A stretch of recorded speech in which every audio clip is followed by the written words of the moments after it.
A big day indeed. I'm John Bachman. We start this hour with a major update to the Justice Department's investigation into the Ferguson Police Department. Several reports now show the DOJ will allege sweeping patterns of discrimination, that's a quote there, within the Ferguson, Missouri Police Department, also at the municipal jail and court levels. According to the Associated Press, the DOJ will charge that the police disproportionately used excessive force against minorities. Of course, all this follows the shooting death of Michael Brown by a Ferguson police officer. That officer was cleared of any wrongdoing.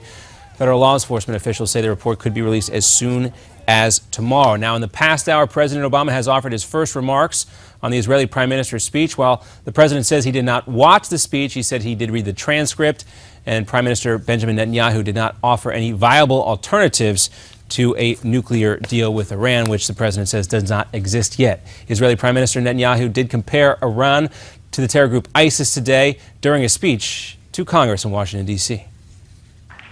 The difference is that ISIS is armed with butcher knives, captured weapons, and YouTube, whereas Iran could soon be armed with intercontinental ballistic missiles and nuclear bombs. Netanyahu says that a nuclear Iran could threaten the entire existence of Israel and the world. He also says the world must unite to stop Iran's conquest, subjugation, and terror. A visibly upset House Minority Leader Nancy Pelosi is calling Netanyahu's speech a, quote, insult to the intelligence of the U.S. In a statement, she says she was near tears throughout the entire speech. Some 50 Democrats decided to boycott the Prime Minister's speech today. But House Speaker John Boehner, who invited Netanyahu in the first place, says the speech was, quote, the American people needed to hear plain and simple. He says the Prime Minister addressed the gravity of the threat of a nuclear Iran. Up on Capitol Hill right now, the House is voting to end the Homeland Security funding fight.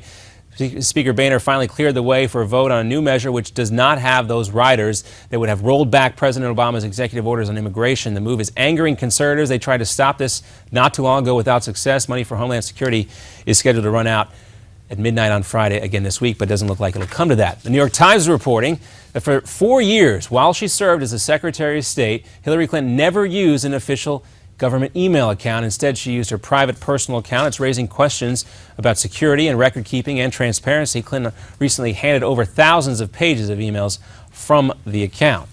And now potential 2016 hopeful Jeb Bush is calling for more transparency from Clinton after it was revealed that she violated the State Department's email rules. On Twitter, the former Florida governor says, quote, transparency matters. Unclassified Hillary Clinton emails should be released. You can see mine here, JebBushEmails.com. We'll have another Newsmax Now update coming up for you in 30 minutes. I'm John Bachman.